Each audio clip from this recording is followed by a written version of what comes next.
Senhoras e senhores, está começando mais um Tremindcast. Hoje falaremos sobre a assinatura digital e os contratos digitais de uma maneira bem diferente. Não falaremos só dos pontos mais importantes sobre o tema, mas principalmente dos bastidores de uma empresa com mais de 2.000 clientes.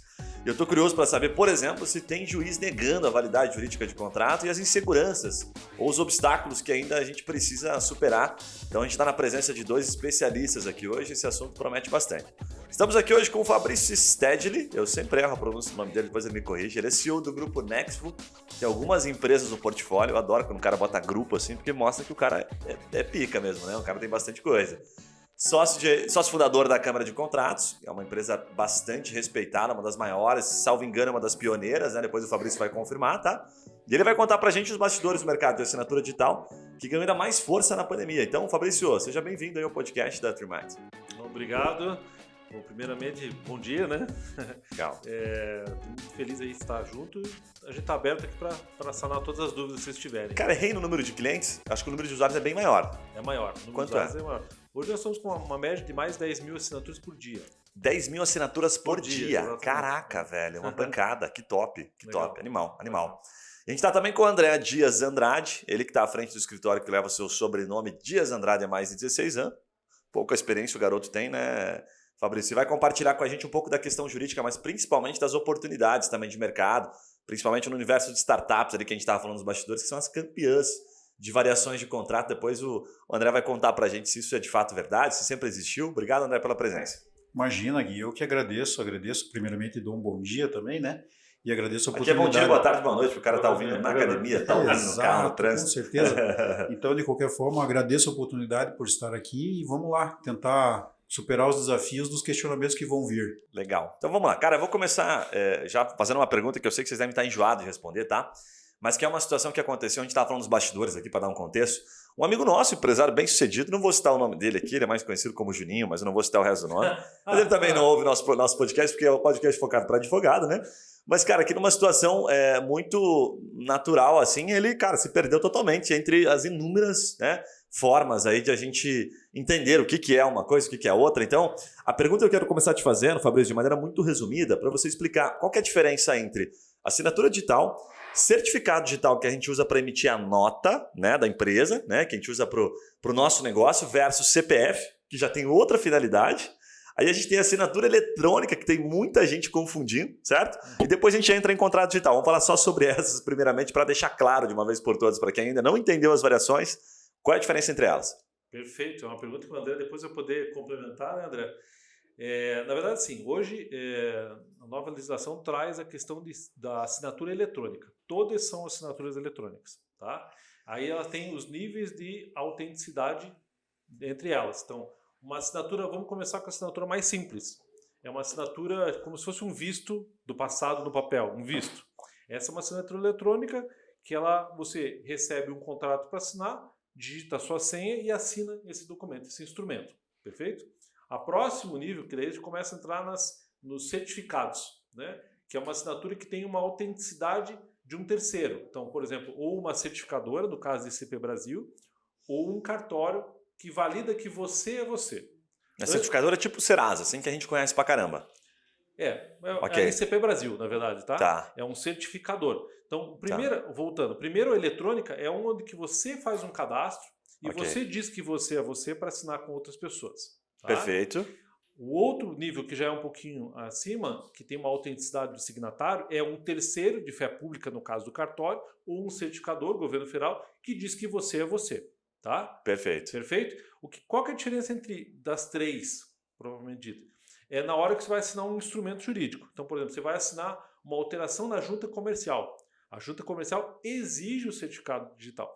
Ou seja, ela exige alguém dizendo que você é você mesmo. Exatamente. E não apenas você dizendo, não, eu sou eu. Tem que ter alguém que confie naquilo. Okay? Exatamente. Por exemplo, Bacana. A gente tem um cliente que é um parceiro da XP que assina os instrumentos de troca de sócios, né? A questão societária. Eles assinam com o nosso certificado digital, que é a CAI digital, que o cartório diz que é ele. Tá? E aquele instrumento faz a alteração contratual no cartório e não na junta comercial, que também é comum, né? E faz essa alteração, agilizando muito o processo. E aí, por exemplo, um contrato de compra e venda de imóveis. compra e venda de imóveis, ele já precisa fazer a assinatura, mas passar por um cartório. Então, a assinatura digital ela tem uma validade até um certo ponto, mas vai ter que chegar no cartório e fazer no cartório, não no modo entendi, antigo. entendi. Né? No contrato de locação, a maioria, 99% das imobiliárias que a gente atende no Brasil, trabalham com assinatura eletrônica simples, etc. Escritórios de advocacia utilizam também para uma série de instrumentos, mas em alguns instrumentos, como envolve governo ou envolve uma compra de imóvel, aí tem assinatura. Então, cada assinatura tem uma finalidade. Entendi. Deixa eu te fazer uma pergunta, até para a gente avançar um pouquinho do ponto de vista tecnológico. A gente fala com muito advogado que já sabe usar, né? Então o cara já está acostumado e tal, para o cara não achar que isso aqui é só mais do mesmo. Cara, por trás dos bastidores, a gente sabe que sempre tem alguma questão, eventualmente, né? Se tem, vou perguntar para você de maneira aberta. Porque eu vi até muita gente comentando, falando, mas o cartório, por exemplo, vai continuar sempre sendo cartório, eles não vão deixar que a assinatura digital invada o campo deles, né? Como você bem citou agora dos imóveis. Para onde está caminhando? O que tem por trás dos bastidores que, tipo, a gente já podia, por exemplo, estar assinando, né, uma transferência de imóvel, um negócio mais complexo, e estar utilizando a assinatura digital? Para onde a gente está caminhando? Então, essa é uma pergunta de $1 milhão. E boa. Na verdade, E vai assim, demonstrar, inclusive, os avanços da própria Câmara Digital. Exatamente. O Brasil poderia estar mais avançado nesse aspecto? Sim. Né? Já tem legislação para isso? Tem, sim. Né? Mas existem os interesses de grupos que, claro, que defendem por um momento ou outro, necessitam. Os cartórios defendem porque eles têm a fé pública para validar. Mas os advogados também têm fé pública para validar. Né? Então começa a ter esses instrumentos. Por exemplo, aqui no Paraná, a junta comercial aceita apenas uma plataforma. Né? Poderia aceitar outras plataformas. Por que não? Por que blindar só numa? Né? Criar formatos de blindagem. Então é a questão mais... Mas isso ao longo do tempo é que nem aconteceu com Uber. Né? Chega uma hora que não tem como segurar isso. É uma tendência, ela vai passar. Né? Então, e esse instrumento, a plataforma digital, no caso da Câmara de Contratos, ela vem para ajudar o dia a dia. Simplesmente, ela não é uma ferramenta, uma mega... Não, é uma ferramenta que vai ajudar a evitar um motoboy, a papel, troca inclusive do instrumento. Quando eu mando para você um e-mail do instrumento e você me devolve, pode ter uma alteração. Perfeito. Então ali ele ajuda que todos assinem o mesmo documento sem alteração. Perfeito. Né? Porque acontece muito disso. Então o objetivo é esse, a tendência é essa. Tá. Não tem como... Deixa eu até fazer uma relação com uma situação que eu tenho em casa a relação, porque a minha esposa tem 2 irmãos que moram em Londres já fazem muito tempo, né? Fizeram a vida lá. E eles, toda vez que tem que vir fazer alguma coisa no Brasil, alguma movimentação, um imóvel, qualquer coisa, eles têm que mandar uma procuração cada vez mais específica. E aconteceu porque eles estavam reclamando, sabe? Então, puxa, a procuração que eu fiz para minha mãe, que dava plenos poderes há 5 anos atrás, não vale mais para o banco, porque era uma movimentação financeira, o banco pede. Bem específico, citando aquilo ali. Sim. E aí o cara fala para mim que, cara, é complexo, ele tem que ir lá no cartório em Londres, né, para autenticar, então tem que ser num cartório específico, eu não lembro dos detalhes, você vai saber melhor do que eu, e aí ele manda para o Brasil, e se não, dependendo do que for, o Brasil aqui não aceita. Então o banco fala, não, isso aqui não funciona. Pergunto a você, como é que está essa relação internacional? Porque seria um dos grandes avanços se a gente tivesse, por exemplo, o digital reconhecido internacionalmente. Existe algum órgão, esse CP que você falou, né? Na verdade, eu vou te dizer, a gente já faz isso. Vocês já fazem isso, tá? Sim, a nossa CAE Digital, ele vai na embaixada, ele entra no nosso site, CAE Digital, faz a compra, a aquisição do certificado eletrônico nosso, a CAE Digital, vai na embaixada onde ele estiver, americana, Itália, onde ele estiver, faz a assinatura uma vez e ele passa a ter esse certificado por 3 anos. Aí ele pode fazer procurações, etc., da onde ele estiver, não precisa mais vir. Vários donos de imóveis que são clientes nossos, proprietários de imóveis que têm relacionamento com imobiliárias nossas, assinam procurações, contratos de compra e venda, tudo de onde eles estão. Esses dias teve uma menina da Espanha que precisou fazer, né? Ela foi na embaixada, fez a chave e assinou de lá, não precisou vir aqui. E aí, certo, durante 3 anos, enquanto tem o certificado, depois é renovável, ele pode assinar de lá. Ele pode abrir procuração específica para A, para B, para C, para D, e pode assinar por lá. Até, em alguns casos, alterações contratuais que não passam pela junta comercial. Porque tem contratos sociais que passam apenas por cartório, né? Feito em cartório, que não é tão comum, mas existe. Né? A questão da energia, né? Com o nosso amigo do Master, existe essa possibilidade. Ou como o próprio Marquinhos, né, da Valore, que a gente está conversando com eles, eles podem fazer todas as alterações dos societários deles pela nossa plataforma. né? Não precisa mais ficar saindo. O cara tá viajando. Tá, o bem cara legal, parar, bem né? legal. Cara, de fato, né, como a gente tinha falado nos bastidores, tem muita gente ainda procurando, muita gente que não entende sobre o assunto e vai permanecer por um bom tempo, até que aquilo se torne tão normal, né? Acho que é uma questão até de geração, né? Se pegar a geração um pouquinho mais jovens por mais tempo aí, eles não estão vivendo essa assinatura digital, para eles é muito no fio do bigode ainda, no fio do bigode não no papel, né? Que você vai lá e tem que assinar para realmente fazer sentido aquilo, né? Agora deixa eu te perguntar, que avanço que a gente teve na pandemia, nesses últimos 1 ano e meio praticamente aí? Ela acelerou, né? Ela entrou numa esteira de aceleração porque as pessoas não queriam mais sair de casa, né? Então, por exemplo, as imobiliárias. Muitas imobiliárias que não eram nossos clientes, muitos escritórios de direito de advocacia não eram nossos clientes. A própria Demilar, que é um cliente fantástico nosso, tinham que continuar os processos e as pessoas todas trabalhando em casa. Então, tinha que fazer contratos de home office, contratos com clientes, venda. Então eles vieram por uma tendência, uma necessidade. As pessoas, os senhores, não queriam mais sair de casa para ir no cartório. Então as imobiliárias começaram a pegar a assinatura pelo aplicativo, pelo celular, né? E avançou demais esse processo. Ele acelerou, na verdade. Mas acelerou o que já tinha ou nós tivemos, por exemplo, mais uma... Porque eu vi algumas notícias que circulavam, assim, que o judiciário, por exemplo, começou a aceitar. Mas o que eles passaram a aceitar que eles não aceitavam? O que mudou de fato? O judiciário passou a aceitar, por exemplo, no caso de um certificado digital, você fazer por videoconferência, o que antes não era possível. Legal. Eles começaram a aceitar a questão da gravação, né?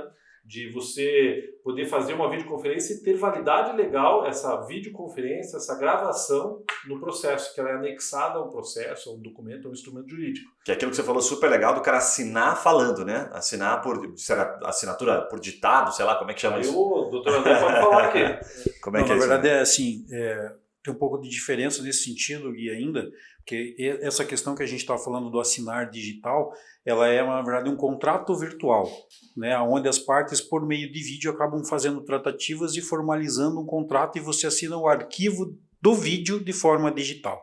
Isso é uma outra situação, tá? Entendi. O que o judiciário passou a aceitar agora, na verdade, e até de uma forma mais tímida ainda, é validações de alguns determinados atos que seriam cumpridos obrigatoriamente dentro de cartórios. Então, por exemplo, para você assinar hoje uma escritura pública de modificação de venda, de alienação de um imóvel, você tinha que ir na frente de uma pessoa que goza de fé pública do ponto de vista legal, dar a tua manifestação de vontade e o escrivão colher esta manifestação de vontade e redigir através de uma escritura pública, certo? Isso era feito no ambiente cartorário.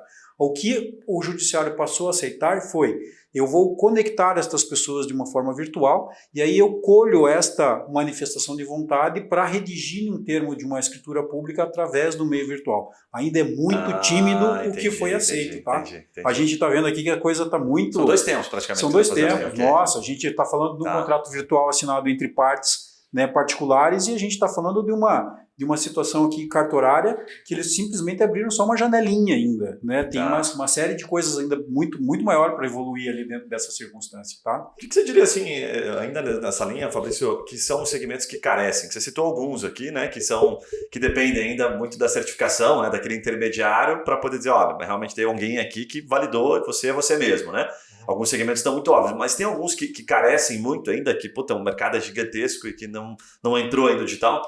Tem, o mercado absurdo é da questão de alteração contratual. Abertura de empresa, fechamento de empresa e alteração contratual. Isso ele está blindado pelas juntas comerciais, aceitando apenas uma plataforma, que poderia realmente abrir o mercado. Entendi. Hoje os contadores eles têm essa limitação, porque eles, por exemplo...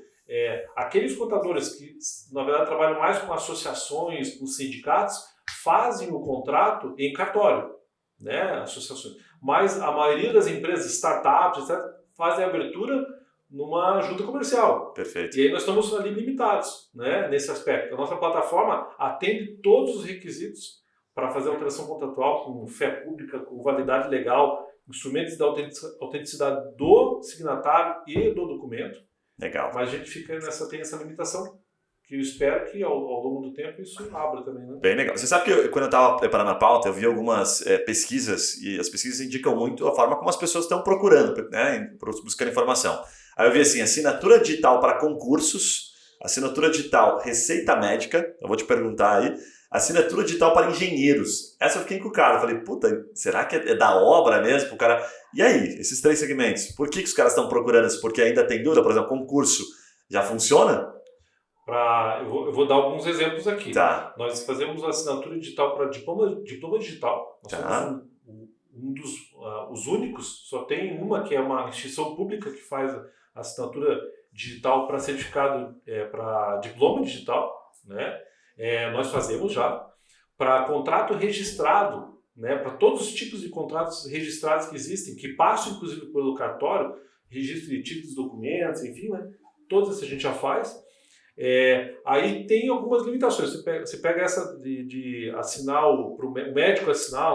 Tem a pesquisa assim, médicos, e tá assim, assinatura digital para médicos, como funciona? Então eu imagino que é o médico procurando, tentando entender, por causa da telemedicina principalmente, né? E receita médica. Isso, a gente tem hoje, para receita médica. Legal. E os médicos assinando. Temos para receita médica. No segmento imobiliário a gente tem um universo absurdo. Mas, por exemplo, esse da receita médica, só curiosidade, o cara já chega na farmácia, tá valendo, a farmácia está entendendo aquilo, porque ele tem que pegar aquela receita. Tem um procedimento para isso, né? Tem todo um procedimento para isso, né? Então, existem algumas regras que a gente já está enquadrado para poder apresentar isso daí. Né? Aparece visualmente a assinatura dele ou não? Aparece, na verdade, para a receita médica ele só pode assinar com a chave CP Brasil. Né? Ele assina e aí aquele hash, quando ele consulta dentro do site ali, ele coloca, ele traz que aquela assinatura é verdadeira para aquele instrumento que ele assinou. Ele tem como certificar, então fala, opa, isso aqui vale. Todo o processo deve ser certificado. É a mesma coisa do diploma digital. O aluno pode pegar a hash do diploma dele, mandar para uma empresa e a empresa pode pegar esse hash ou QR Code e ver se aquele diploma é verdadeiro. Né? Legal. Que tem uma regulamentação do MEC. O MEC tem as regulamentações para isso. Nós estamos enquadrados. Mas tem muito mercado. Nós lançamos agora o contrato registrado. Esse é muito legal, porque ele ajuda, acelera o processo em vários aspectos. Cara, que bacana. Eu fiquei pensando só no seguinte, né? Como várias coisas precisam acontecer, né? Em termos até de cultura, porque você pega ali a receita médica, mas para levar na farmácia o cara precisa da receita física, então você vai ter que imprimir. Entendeu? A bem da verdade, Gui, a bem da verdade... Tem que preencher, não tem? Que o cara bota um carimbo. Mas a bem da verdade, até a aceleração em relação à assinatura digital por conta de receitas médicas, ela foi uma decorrência da própria pandemia. Perfeito. Porque a gente tinha muita gente em situação de isolamento, né, e com risco de, enfim, pessoas mais idosas, com mais idades, que estavam precisando fazer compras online em farmácia. Olha aí, que legal, aí cara. Que surgiu a necessidade. E aí veio uma MP do governo e acabou abrindo esta possibilidade, porque até então não existia. Então foi uma coisa da própria pandemia, sabe? E aí veio, depois dessa MP que foi convertida no finalzinho... o cara comprar online um remédio controlado, como é que faz? Pois é. Só se tiver com a receita e agora de digital, fato, né? surgiu essa questão. E daí essa MP foi transformada em lei, que acabou, inclusive, afastando toda essa questão esse dilema que existia, né, entre assinatura digital e eletrônica. Tudo passou a ser de forma digital, assinatura digital, e começou a dividir lá entre assinatura avançada e assinatura qualificada.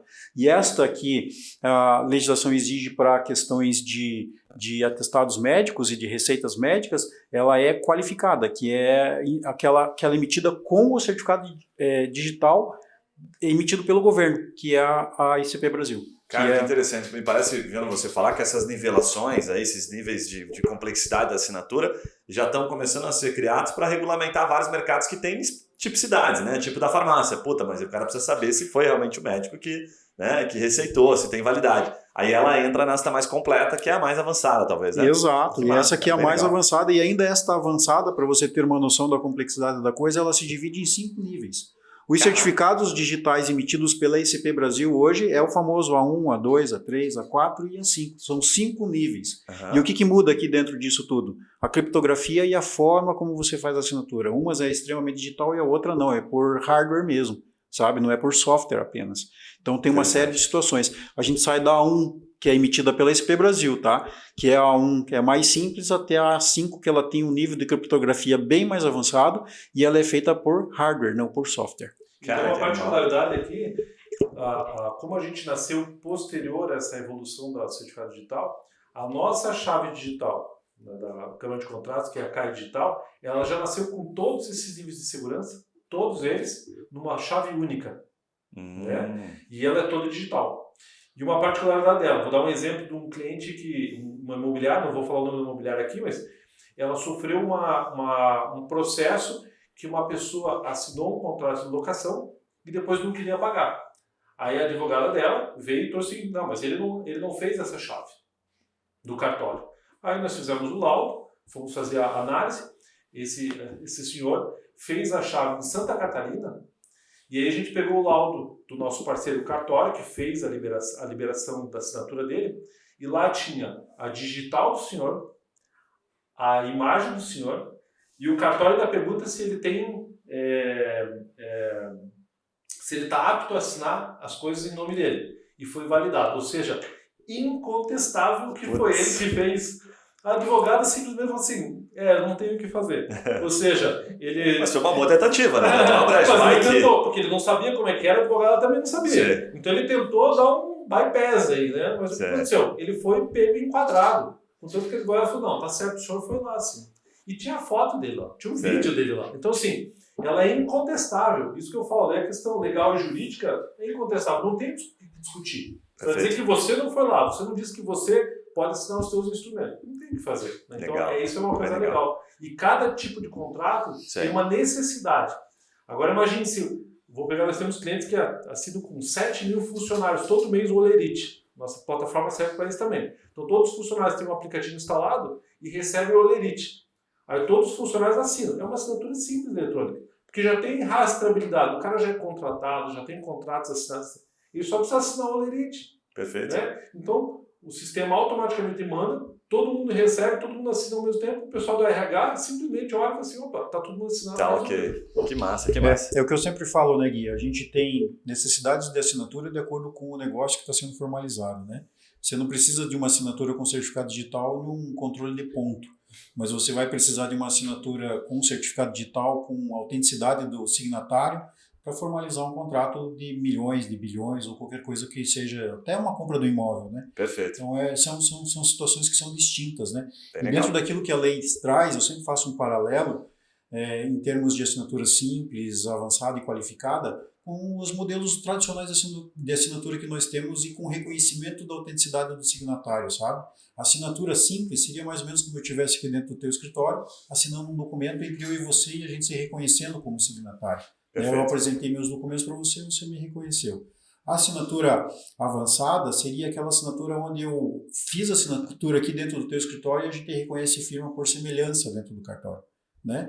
E a qualificada, que é a mais avançada, que ela só é emitida pela ICP Brasil, ela seria mais ou menos como se fosse o reconhecimento de assinatura por verdadeiro. Tá? Então eu teria ela aqui, nós dois assinamos o documento aqui, vamos no cartório presencialmente, apresentamos a nossa documentação, nos identificamos perante o escrivão e ele nos reconhece como sendo nós e autentica aquilo por verdadeiro. Dizendo, olha, realmente foi o Guilherme que fez a assinatura desse negócio e eu reconheço essa assinatura como verdadeira.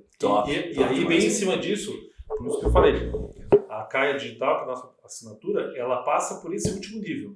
Você faz o processo digital, vai no cartório uma primeira vez, assina por verdadeiro, não por semelhança, tem que realmente a pessoa ir lá, ela faz uma vez, a nossa plataforma tem uma auditoria, um rastreamento disso, com o código do cartório, toda a parte de selo, valida e libera a chave para você, por verdadeiro. Daí, a partir daquele momento, todo instrumento que você assinar, você está assinando por verdadeiro. Então, tá tendo uma plataforma para os cartórios trabalhar em cima. Porque eu trabalhei em cartório, fui escrever no cartório. Então, não, nós não somos associados aos cartórios. Mas a gente usa o instrumento de assinatura por verdadeiro para validar a nossa chave. Bem legal, bem legal. Deixa eu até explicar um pouquinho mais para você. Dentro das assinaturas avançadas ali, a própria lei que criou a ICP Brasil, que é Infraestruturas de Chaves Públicas Brasileira, cara, ela é antiga já, 2002, para você ver. É uma MP que criou, que é bem antiguinha já. Então a gente deveria ter evoluído muito mais a gente poderia ter evoluído muito mais nesse meio tempo e acabou não evoluindo. Mas essa legislação, ela acaba permitindo com que haja autoridades certificadoras que não sejam do governo. Então ela cria duas espécies de chaves, que é a CertSign, que é o Serasa, que é uma série de outras autoridades certificadoras que vão vender certificados digitais também. Tá? Então ela até pode comercializar a própria chave da ICP Brasil, como ela também pode criar as próprias chaves dela, que é o caso da Câmara de Contratos. Aí ela vem e cria a certificação digital dela, onde a Câmara de Contratos autentica o signatário da assinatura. Perfeito. E aí você tem vários mecanismos, inclusive, né, que podem fazer essa assinatura avançada, não somente com o certificado digital, mas eu posso fazer com geolocalização, com reconhecimento facial, com reconhecimento de íris, com biometria. Você tem mais liberdade, então. É uma série de uma... situações. Okay. E até eu costumo falar, existem assinaturas simples do ponto de vista legal, que elas, inclusive, podem dar mais segurança do que uma ICP Brasil. Perfeito. Por quê? Porque o teu certificado digital hoje no escritório, isso vai ser comum a muitos advogados, você deixa lá, eu estou aqui e meu certificado digital está lá. Meu estagiário está usando para fazer protocolo, minha secretária acaba usando, ou algum outro advogado acaba usando para consultar um processo, certo? É o meu certificado. A assinatura simples, tem algumas plataformas de assinatura simples que elas usam, inclusive, a geolocalização para poder saber se que você é você mesmo. E ela vai permitir com que você acesse a plataforma para fazer a assinatura mediante reconhecimento facial, mediante biometria. Então, se você não colocar a biometria lá, acaba realmente complicando, ou seja, você não vai conseguir passar, você não vai conseguir assinar o documento para frente. Um detalhezinho simples que aumentam, né, o fator de autenticação, né? Puta, você era você mesmo por causa disso, isso, daquilo, coisa que a gente nem está imaginando, na verdade. Ó, você era você mesmo, só para te avisar aqui, você botou o dedo naquele dia, tá aqui a comprovação.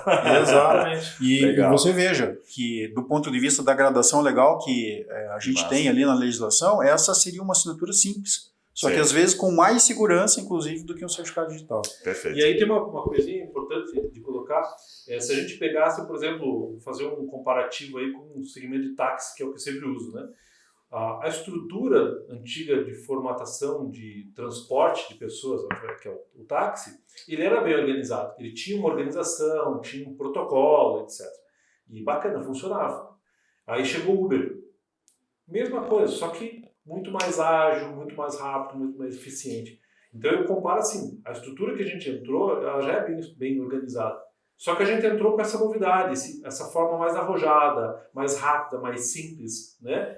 Mas cuidando e preservando essa questão da autenticidade e esse cuidado. Porque você vai, da mesma forma que o táxi transporta a vida, e Uber também, o contrato tem que ser bem feito, a gente também cuida desse contrato da mesma forma. Então, a percepção que dá, assim, olhando de fora, é que vocês mesmos têm que cuidar do próprio mercado. Tipo assim, a gente vai ter que fazer isso para que isso tenha segurança, porque no final das contas o juiz vai analisar isso. Mas me prove, ele me mostre, como você colocou aqui, né? Puxa, o cara foi lá no cartório, mas cada vez mais essa dependência, talvez, de um intermediário vai deixar de existir. Porque se você, tá aqui, ó, doutor, ele botou a digital no dia X, né, ele liberou o celular com a íris, então aparece o rosto dele. Tudo isso vai favorecer para o juiz olhar e falar, pô, realmente, cara, não preciso mais comprovações, você realmente está certificando que era ele, está testando ele, né? Você teve que movimentar o mercado. Deixa eu passar para um segundo bloco aqui, porque esse assunto é convidativo, a gente pode ficar longe nele, né?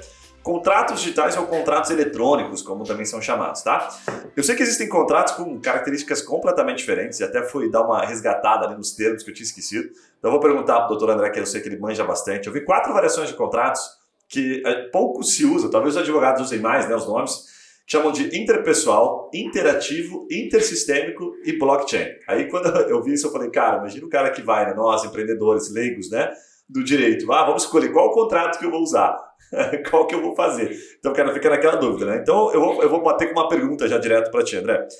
Hoje, o que desses contratos, essas tipicidades de contrato diferentes, são considerados uma eventual judicialização? A gente olha para isso, assim, por exemplo, o contrato de blockchain tem mais, tem menos. Eu sei que conecta com o que a gente falou há pouco, mas essas variações de contrato, como é visto no direito, interpessoal, que vai até o blockchain, tem diferentes percepções na hora de judicializar ou não?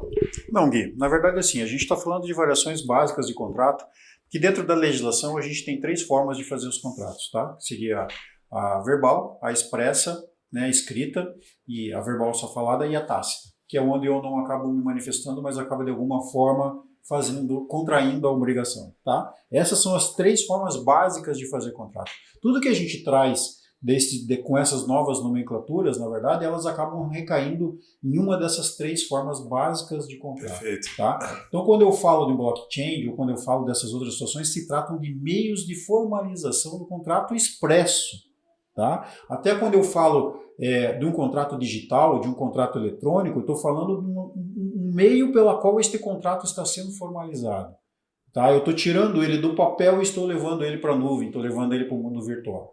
Ok? Compreendeu esse cenário de fundo? Perfeito. É mais isso. simplificado, né? Passa para o verbal, enfim, são formas de interpretar, porque aqui os termos até são bem complexos, interpessoal, interativo, intersistêmico, eles falam, cara, quando você vai ver o significado tipo interpessoal, é aquilo que vocês estavam falando há pouco, cara, eu e você aqui, até pelo WhatsApp rola, né? Ó, tô de acordo, funciona também, que é uma das coisas que a gente acaba esquecendo também de comentar, né? Fala, pô, cara, isso aí tem validade, você recebeu um ok de uma pessoa, eu lembro de uma história, que eu vou conectar com uma pergunta aqui, André, de um sócio que ele falou que, certo dia, os caras estavam negociando há muito tempo, o cara mais velho, e eles fizeram um contrato que eles não tinham na época papel, não tinham na época, naquele momento papel, né, de guardanapo, assim, de uma negociação de imóvel. E ele falou, ele é advogado de formação, então ele falou, ó, coloquei aqui eu, fulano de tal, CPF tal, né, especificou no guardanapo, assim, colocou alguns detalhes e assinaram. E aquele guardanapo ficou guardado numa negociação entre familiares e foi usado depois. E aquilo teve validade igual. Porque não é porque o papel de guardanapo não era um papel sulfite que ele não teria validade. Tem validade total. Total. Ele contava essa história e falava, cara, que interessante. Só que a pergunta que eu quero conectar que é o seguinte, cara. Já aconteceu, inclusive, aqui, de a gente, por exemplo, aí acho que conecta com a variação de contrato, tá? Vou colocar uma problemática aqui. Na hora de protestar e executar um cliente, a gente não sabia, por exemplo, que o contrato digital sem testemunha não era aceito pelos órgãos de protesto. Porque aí você vai em outro órgão e ele define como ele aceita. Né? Então chegou lá na Serasa e ele falou, ó, não aceito sem testemunha. E aí, como é que faz essa questão do contrato digital com a testemunha? E o que eu posso te dizer é o seguinte, recentemente, eu acho que no final do ano passado, o STF fez uma análise, o STJ fez uma análise a respeito das testemunhas, da necessidade de testemunhas para converter o contrato em título executivo, tá? E ele partiu da premissa de que o contrato digital não precisa desse requisito. Até porque dentro dessas circunstâncias, você imagina, estou formalizando um contrato digital aqui, né? Como é que eu vou ter testemunha de que eu estou contratando a situação ou não estou contratando, né? A gente até está usando aqui, mas você coloca pessoas que não são testemunhas. Não são testemunhas de fato. Oculares, não são testemunhas oculares. Não são testemunhas de fato. Então você tem ainda esse delay entre aquilo que o mundo virtual ou que a inovação acaba propiciando para o cotidiano das pessoas e em relação àquilo que é aplicado na prática. Sabe, eu até não sei como é que está hoje essa situação dos órgãos, dos cartórios aqui para termos de protesto. Eles pedem. Agora, com certeza absoluta, eu te digo, existe essa decisão do STJ do final do ano passado, que diz que o contrato digital, né, o contrato assinado de forma virtual, podemos assim dizer, ele prescinde, ele não necessita, né, dessa questão de testemunha para virar título executivo. A nossa orientação na Câmara de Contrato para todos os clientes, para 90% dos contratos, não necessita testemunha, tá? Porque é uma prática, vou pegar no segmento de imóveis, eles colocam sempre uma testemunha, do lado de lá, do lado de cá, mas no digital não precisa, porque a testemunha não está vivenciando aquela conversa, né? aquele contrato. Ele vai assinar, mas é só para forma, é só para ter as pessoas ainda têm aquele hábito. Isso, o significado da testemunha no contrato digital, né? Teria que ter um outro termo para poder, né? Sim, agora o contrato registrado que a gente lançou agora, ele sim é exigido a assinatura de um advogado. Então, por exemplo, eu vou fazer um processo aqui de 10 sócios que vão mudar o contrato social, cotas, né?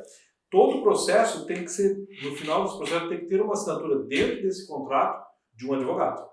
Perfeito. Né? Aí esse advogado assina esse documento, aí todo esse instrumento vai ao cartório, digitalmente, para fazer o registro, que é público. Né? Aí ele faz o registro e devolve dentro da plataforma Câmara de Contratos com validade total. Perfeito, perfeito.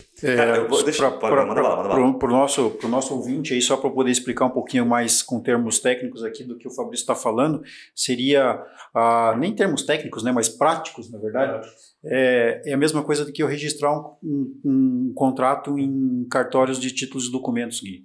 É essa a ferramenta que ele está lançando agora no mundo virtual. Então ele consegue fazer esse registro. Imóvel, assim? Não é um registro imóvel. Chega a ser, tá? Não, quando eu quero dar publicidade a um contrato, eu tenho a possibilidade de fazer ele em registro em cartório de títulos e documentos. Tá? Tá. Então isso acontece muito com garantias para que elas sejam observadas por terceiros, inclusive quando você dá uma garantia, uma avalista ou algum bem em garantia de um contrato privado, eu vou lá e registro o cartório para que aquela obrigação da garantia passe a ser observada inclusive por terceiros. Tá? Ok, torna E público, dentro de tornar público, você tornou público, porque até então o contrato privado ele faz obrigação entre eu e você. Certo? Ele não passa dessa circunstância entre você. Se eu torno ele público, ele acaba sendo de observância por todos. E é esse registro em cartórios de título e documentos que acaba tornando ele público para que isso aqui passe a ser observado por uma coletividade, tá? E a ferramenta que o Fabrício... Tá vários pontos, hein, cara? Legal. Tá ficando vários... Mas ao mesmo tempo que tá facilitando, tá avançando, fica complexo também, né? Vai chegar um momento que as coisas vão ter que simplificar um pouquinho mais, porque só o que vocês trouxeram do primeiro bloco para cá, a gente já começa a falar, puta, peraí, deixa eu ver se eu entendi, tem que voltar eventualmente, porque fica complexo. Bastante coisa. Eu acho que daria mais uns 3 ou 4 reuniões aqui nossa para poder exaurir todo o sistema. E essa ferramenta que o Fabrício está lançando agora é exatamente isso. Tá. Então eu não preciso mais fazer as assinaturas de forma presencial e levar no cartório para abrir um processo, para pagar toda a parte lá que tem para pagar, para esperar 4, 5 dias para dar publicidade, para pegar uma viazinha lá carimbada pelo cartório dizendo que aquilo está registrado em cartório de títulos e documentos. Agora tá? faz tudo digital. Agora faz tudo digital. Interessante. Cara, bem interessante. Agora, eu vou fazer uma pergunta bem de como leigo, assim, porque acho que dá para responder de maneira objetiva qual que se conecta mais. Eu perguntei até no primeiro bloco, mas eu não perguntei dessa forma, assim, que eu vi que tem um certo medo de algumas, principalmente quando se relaciona a valor, né? Por exemplo, imóvel e carro são coisas mais expressivas. Estou negociando principalmente imóvel, né? Ainda que você não precise ir no cartório, vamos supor aqui, né? Que você não vá, por exemplo, um contrato de gaveta, para ficar mais fácil o entendimento, tá? Contrato de gaveta, cara, não tem como você ir no cartório. Aí o cara, mas eu vou fazer um contrato aqui. Então, mas o valor é muito expressivo. Não, então eu não vou fazer digitalmente, porque um contrato, em razão deste valor, tá entendendo? Entendi. Ele precisa ter mais, né, validade. Então eu vou no cartório, certo? Não aquele cartório, não aquele tradicional compra de imóvel que você tem que ir lá e transferir o imóvel, precisa, né, realmente da tipificação do cartório. Por que existe esse medo? Eu já explico. Na verdade é assim, o que acontece, voltando ao que o André comentou agora há pouco, quando eu vou assinar com você e eu conheço você, eu tenho esse conhecimento da sua pessoa, que você assina, vejo os seus documentos e assina, a garantia já está aqui, certo? Eu estou assinando com você, eu te conheço. No caso, quando você vai assinar um contrato com um terceiro que você não conhece, nunca viu falar, né? Como é que você vai, mesmo você lendo a documentação dele, como é que você vai saber se ele é ele? A questão não está no valor, né? Está na questão de você saber se a pessoa é pessoa, né? Por exemplo, um contrato de compra digital. Eu vou comprar um computador, né? Eu posso comprar e assinar com uma chave bem simples? Posso, porque a garantia ali está eu pagar pelo cartão de crédito para depois eles mandarem. Então não faz diferença, né? Ou eu comprar um software digital. Você paga mensalmente uma hospedagem, coisa assim. Não tem problema, a assinatura pode ser uma assinatura mais simples do mundo, porque o que vale é o pagamento. Então se eu não pagar, tira do ar. O pagamento é o consentimento ali, né? É o consentimento, Perfeito. Exatamente. Agora, por exemplo, nós temos mais de 8 mil lojas de veículos no Brasil, clientes nossos. Essas lojas fazem um contrato de compra e venda de carro porque o instrumento é o carro é um objeto.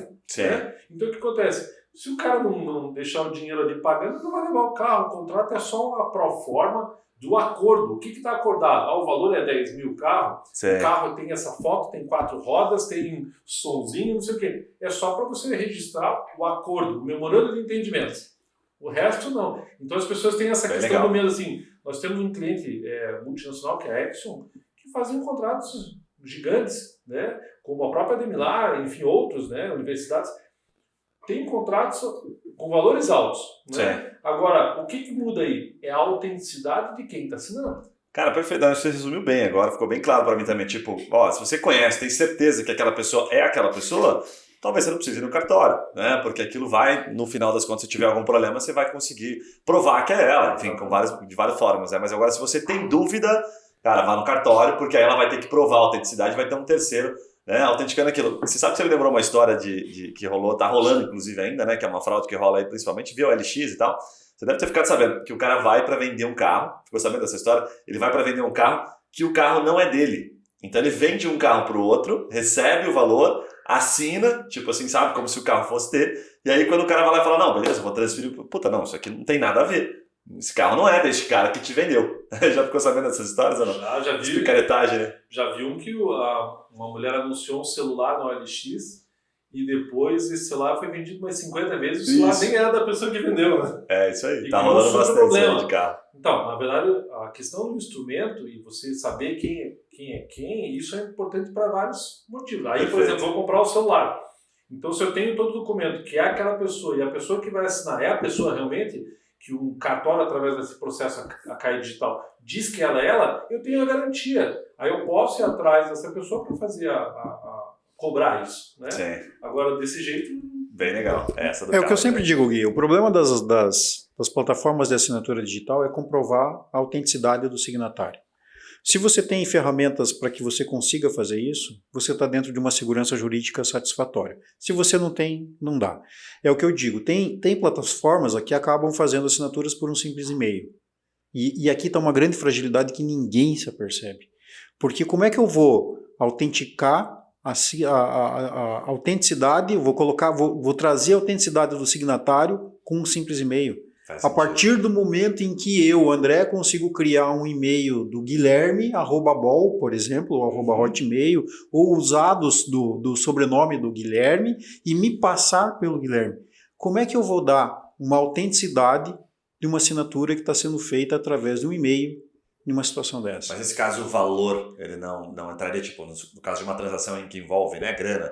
Cara, por exemplo, aqui a gente faz isso, né? O cara assina por e-mail, advogado, mas ele paga para que comece a rodar, né, o contrato dele e tal. Então, existe um consentimento ali. Mas ele pode ter, por exemplo, burlado e depois parar de pagar e falar, não, pode me protestar aí que não tem problema. Então, o e-mail... Faz sentido ou não? Faz sentido. O pagamento... E assim, ele seria a mesma coisa que você ter no teu contrato, no teu site, um checkbox, que ele clicasse no checkbox e falasse, validei.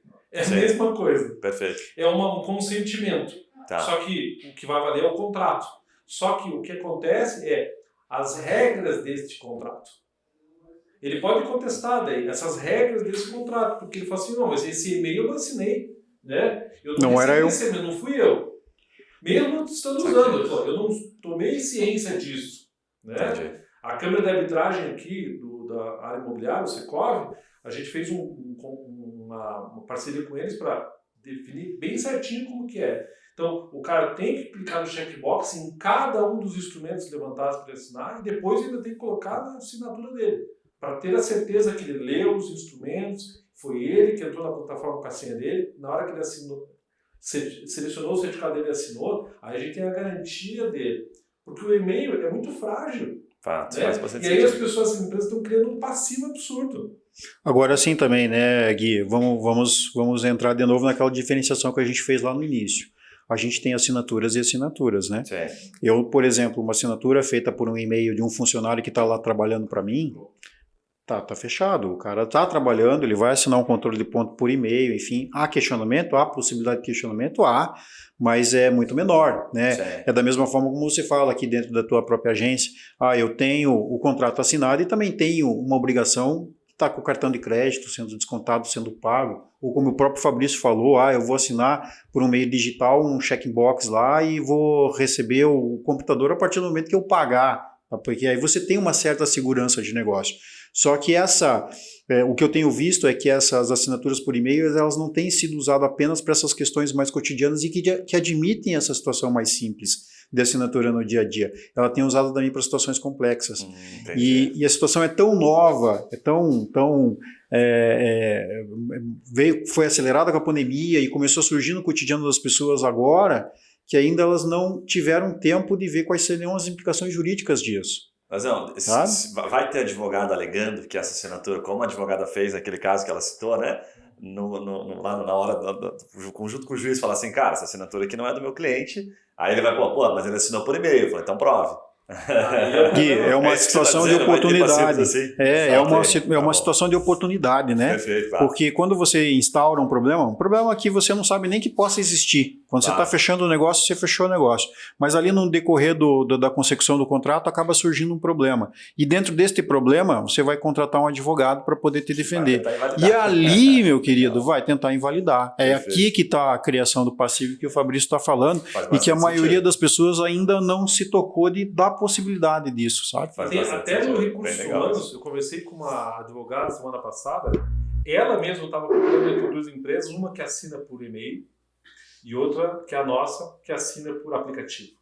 E ela mesma optou pela nossa plataforma, por quê? Até no e-mail, André, interessante, ela falou assim, se eu forneço um e-mail para o Guilherme, da minha empresa, e o próprio funcionário pode falar assim, mas eu não entrava nesse e-mail. Várias pessoas tinham a minha senha porque o e-mail é da empresa. Corporativo. É corporativo. Eles podem entrar lá e assinar todos os olerites pelos funcionários e dizer que ele recebeu, que dizer que assinou o documento de instrumento. Então ela falou assim, não me protege. Né? Aí é uma questão do direito.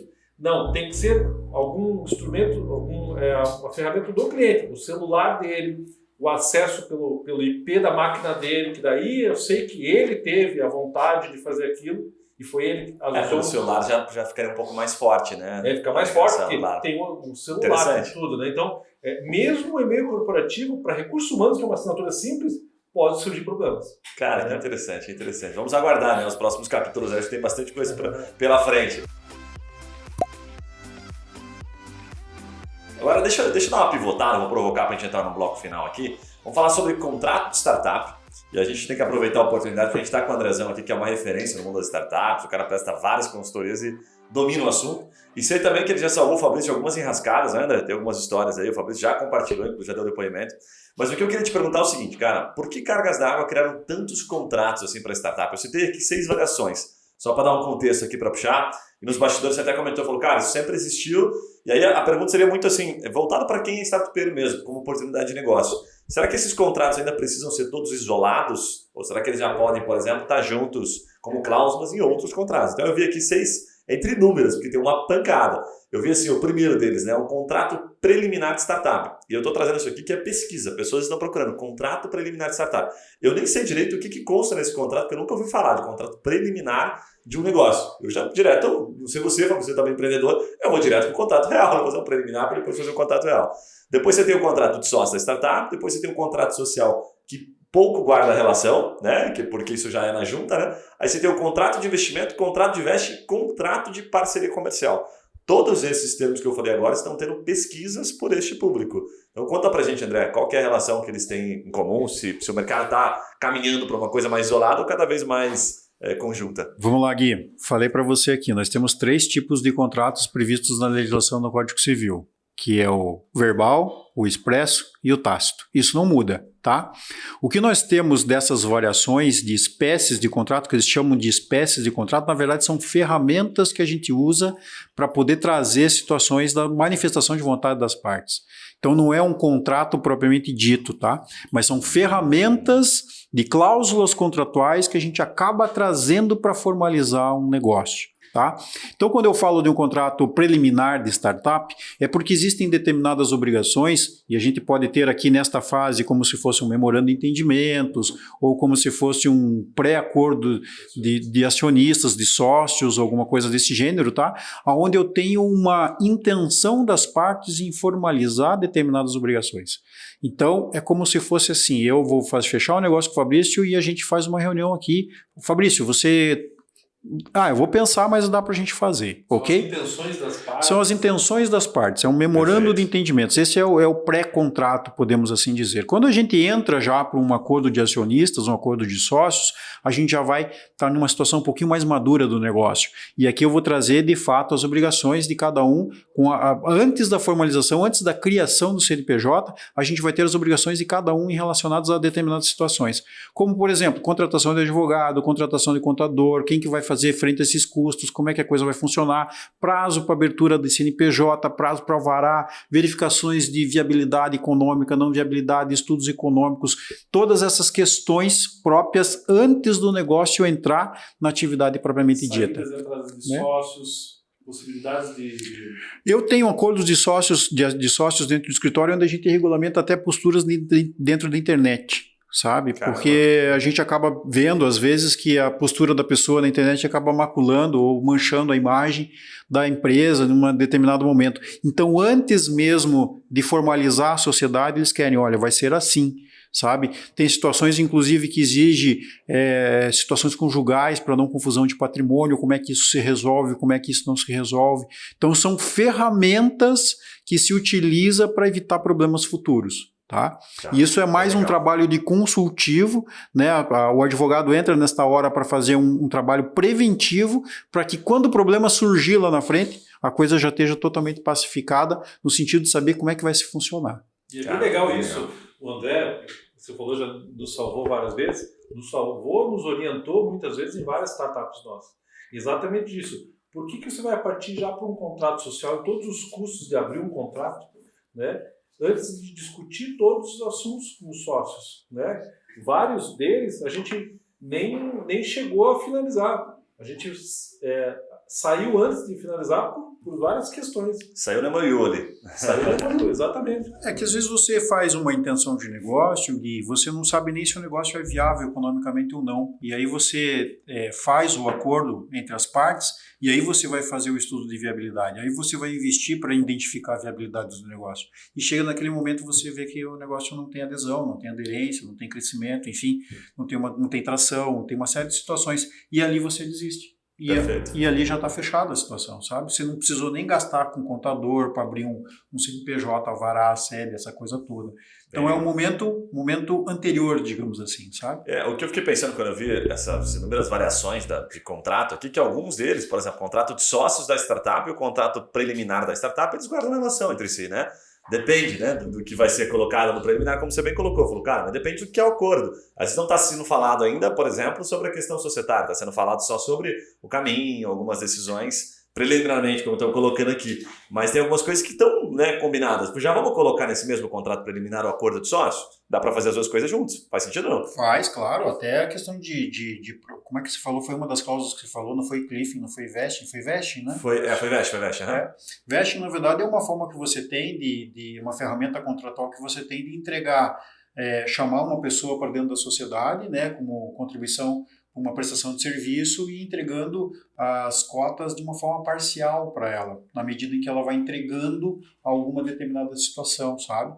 Isso hoje surge dentro das startups justamente porque ela, via de regra, não tem muito dinheiro para trazer um profissional bem qualificado da qual ela precisa naquele momento para poder desenvolver, alavancar. E aí eles acabam se utilizando desta abertura de patrimônio da sociedade, ou seja, eu tenho a ideia, eu tenho o caminho, já tenho aqui a situação um pouquinho mais consolidada e aí eu quero trazer um profissional bem qualificado, só que eu não tenho grana para pagar. Aí como é que eu faço? Eu ofereço para ele um valor do percentual da sociedade, mas condiciono isso a uma entrega específica.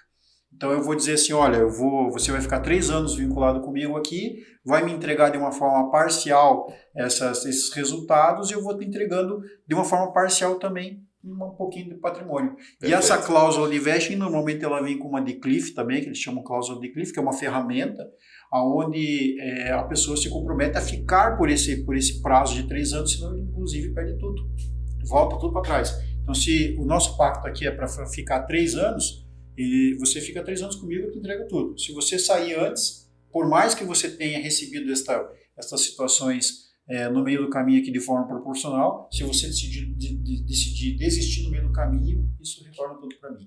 Cara, bem legal. André, como é que, falando assim, inclusive para advogado, né, que é um dos nossos principais públicos, tem startupeiro que nos acompanha, tem empreendedores, né?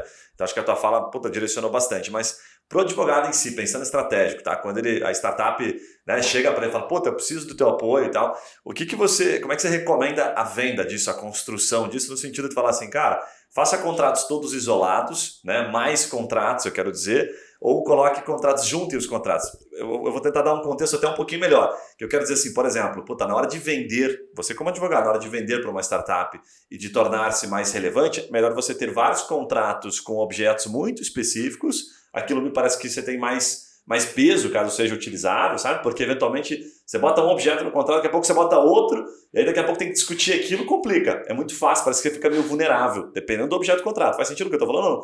Como é que você vende isso de maneira estratégica? Assim, faça vários contratos, aumente o seu trabalho e transmita mais valor, ou, cara, especifica, não tem problema, usa 1, 2 contratos, usa menos ferramentas. Vamos lá, Gui, eu falo por mim dentro do escritório e até usando o próprio Fabrício aqui como exemplo. Quando a gente vai para o grupo de Como é que você vendeu para ele? Como vai para o grupo do Fabrício, a gente tem profissionais que são mais maduros, né? E dentro dessa maturidade a gente consegue discutir várias coisas com menos tempo e com um poder de definição maior. Neste caso, a gente abrange mais situações dentro de um único instrumento. Perfeito. Independente até da questão de valores, porque os valores eles estão muito condicionados, os valores honorários estão muito condicionados à entrega da ferramenta e aquilo que você vai despender de tempo para poder atender determinados clientes, etc, etc. Tá. Agora, se você está em uma startup onde envolve gente mais jovem, eles acabam discutindo mais. E aí eu falo para você, cara, voz da experiência, vá por instrumentos bem específicos. Faz bastante sentido. Porque realmente você vai ter uma efetividade maior na discussão daquilo, sabe? Você não vira aquela conversa tipo de casal, assim, não, mas aquele dia lá... Exato. Começa a puxar o negócio. A minha experiência vai mais ou menos nesse sentido, tá? Se eu pego gente mais madura, é com mais ferramentas. Se eu pego com menos, é uma de cada vez para realmente o trabalho ter uma efetividade maior. Legal. Agora, para aproveitar até o contexto, tinha uma pergunta aqui que era no outro bloco, mas como a conversa está desenrolando, a gente vai acabar encerrando nesse bloco, mas tem uma pergunta que eu acho que é bem interessante. Como é que geralmente você recomenda essa questão de equilibrar o equity quando você está entrando? Né? Você como advogado, equilibrar essa questão financeira versus equity ali das startups. Você recomenda, por exemplo, com quanto o advogado pode entrar? Como é que você faz essa negociação? Vamos lá. Cara, é difícil essa pergunta, sabe? Porque normalmente a gente tem startups que ela já vem com um pouquinho mais de estrutura financeira e acaba tendo um pouquinho mais de capacidade para arcar com honorários de advogados. E tem aquelas que realmente a ideia é muito boa e que você acaba, inclusive, iniciando do zero e optando aí por um stock option ou pegar uma participação da empresa e participação mesmo, não é nem questão de cotas, não é nem de questão de equity, sabe? Só apenas com o resultado. Perfeito. E tem aquelas que, de fato, a gente vai para dentro de equity, né? Que aí seria somente uma participação via resultado da empresa futuro por um determinado tempo, tá? Então, tem de tudo hoje, Gui. Tem de tudo. Ferramenta a gente pode aplicar para todas. E, inclusive, essas questões, essas ferramentas contratuais de assessoria jurídica, elas têm sido utilizadas por bastante. Muitos dos escritórios que eu conheço que atuam na área empresarial e societária, elas têm sido utilizadas cada vez mais.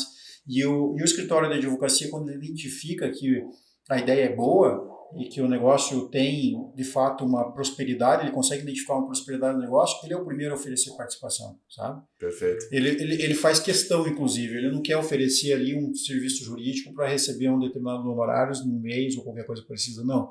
Ele realmente vem ou para o equity ou para uma participação direta na sociedade com stock option, tá? E até, legal. E um parênteses ali, vou pegar... Tem várias empresas que a gente trabalhou a questão de equity e anjo, né? E o André ele consegue trazer essa questão dessa amplitude, porque em cada sociedade tem perfis diferentes, tem atores diferentes, mais jovens, mais velhos, etc. E o André, por exemplo, pegar na operadora ali, né? Essa amplitude de pessoas, de conseguir trazer, porque tem pessoas em níveis de maturidade diferentes. Perfeito. Isso é complexo, tem pessoas que são muito mais maduras, né? E ele consegue conduzir essa questão de quem é muito novo, que não entende nada, ao mesmo tempo, na mesma equipe, uma pessoa muito madura e consegue equilibrar. E isso é difícil. É difícil, né? Acho que ele matou a charada na hora que ele falou do contrato. Cara, a equipe jovem demais, discute um assunto por vez, bota isso no contrato e tchau, porque senão depois vai dar ruim. Não tem maturidade para discutir muita coisa ao mesmo tempo, acho que essa é a verdade. Não tem conhecimento, na verdade. Não é por nada, não é por falha, não. É sim. Não tem vivência mesmo. Fato. Sabe que teve um podcast que a gente gravou aqui, o 66, que eu recomendo para você que está ouvindo, que é com o Kael da Vanzinho Penteado, um escritório que tem um pouco mais de 100 colaboradores e tal, e ele cita muito essa questão que está muito em voga, assim, que os escritórios é muito romântico trabalhar para startup, né? Essa é a verdade. Todo mundo quer, né? Todo escritório empresarial, não, pô, nós temos aqui um foco em startup. E ele abriu, abertamente ele citou assim, cara, a gente tenta, mas é muito difícil, porque assim, o cara tá lá no começo do negócio, ele não tem como pagar, a ideia é bacana, mas a gente tem que, né, pagar a conta e dá bastante trabalho. O que dá para perceber assim, é que, pô, quando você entra no começo do negócio, você vai regulamentar tudo isso aqui, cara, o advogado trabalha bastante.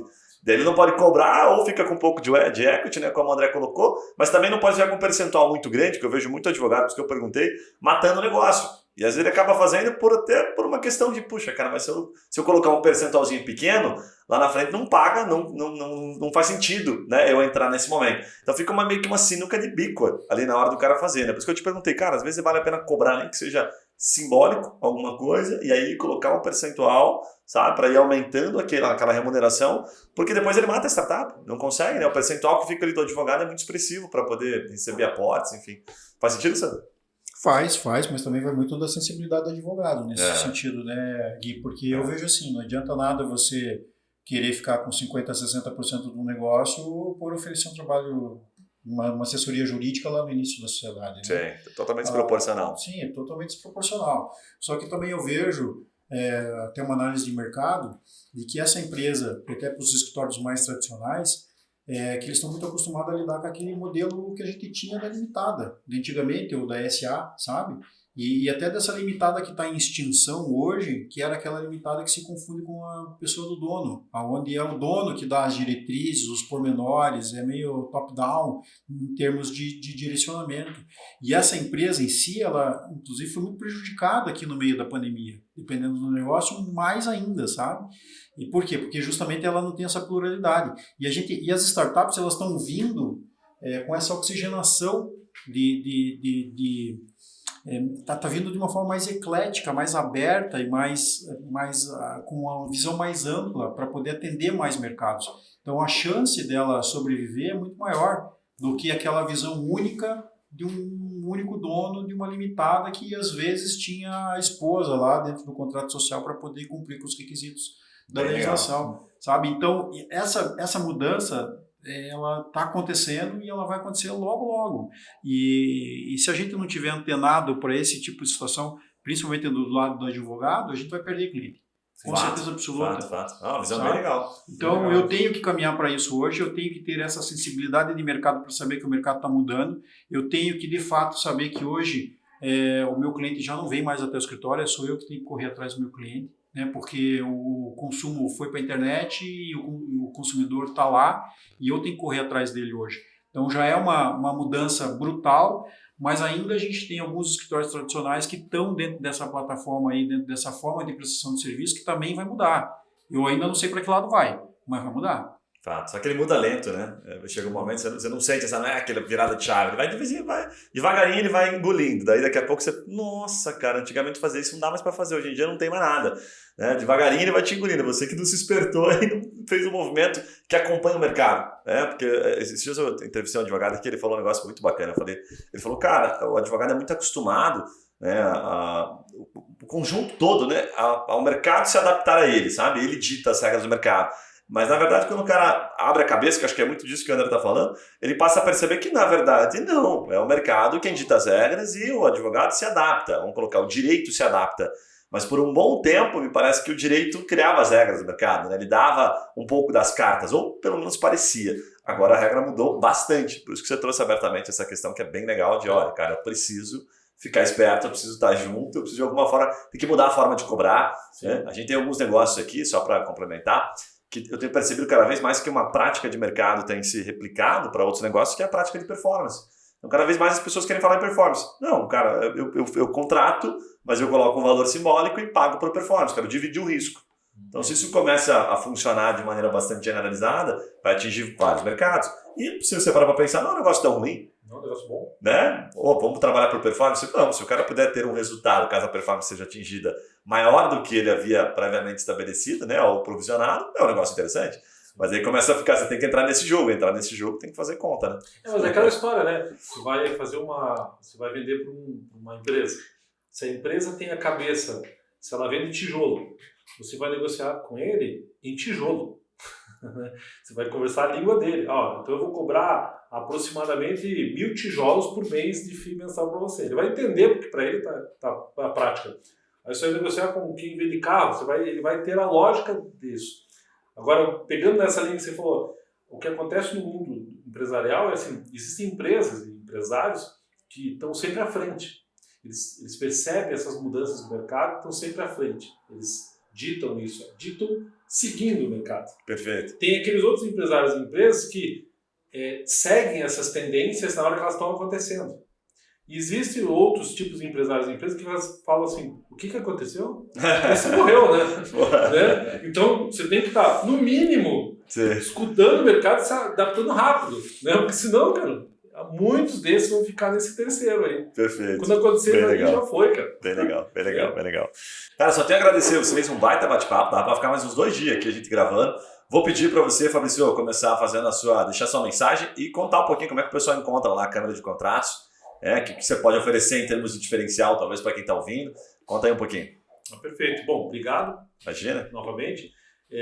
Quem quiser conhecer a Câmara de Contratos lá, é só digitar câmaradecontratos.com.br, né? Se quiser falar com o nosso time comercial, também pode mandar um e-mail, comercial@câmara de contratos, nosso time vai atender. Quem estiver ouvindo, quiser conhecer, pode ligar lá, falar com a Dani, que é a nossa comercial, ou pode ligar nos telefones que tem no site, e a gente abre um mês aí para a utilização da plataforma. Olha aí, que bacana, show de bola, bem bacana. Meu querido amigo André, e aí, meu amigo, deixa a tua mensagem final. Muita gente que ouviu deve ter ficado curioso. Falou, pô, esse cara manja, sabe o que tá falando. Vai saber indicar o contrato mais apropriado. Como é que as pessoas se encontram? Fala aí. Cara, eu tenho muita coisa para aprender ainda na vida, né? Eu falo para você. Até acho que você já sabe bastante, viu? Não, sabe bastante, sim. Eu posso dizer que aquele é o vídeo. Mas quem quiser me encontrar nas redes sociais, consegue me achar lá por @André Dias Andrade, ou o próprio escritório também. A gente acaba, inclusive, passando vários insights, vários conteúdos, entregando, inclusive, ferramentas que são tidas como, guardadas como 7 chaves aí pelos outros escritórios. A gente acaba, inclusive, passando as ideias por lá, tá? Então, se quiser nos acompanhar, @Dias Andrade Advogados, tá lá no Instagram, no LinkedIn também. E qualquer outra coisa tem nosso site, www.ada.adv.br, né? Consegue entrar em contato. Da mesma forma como a gente tenta entregar valores pela internet, a gente também entrega valores pessoalmente. A gente, inclusive, para clientes novos, a gente acaba entregando mentorias de 1 hora ou qualquer coisa parecida. Se tiver interesse, só nos buscar. Beleza, show de bola. Cara, você já viu, vai estar aqui na descrição do episódio. 2 caras feras aqui, então indica esse episódio se você gostou, inclusive para amigos que não sabem direito aí dessa diferenciação. Por mais que a gente fale, né, para um público de advogados aqui, a gente acha que o advogado sabe tudo, mas no final das contas, o cara não está acostumado, por exemplo, por aquela questão do certificado digital para emitir nota, né? Tem advogado, diga-se de passagem, que nem nota emite, então ele nem sabe como é que ele usa isso aí.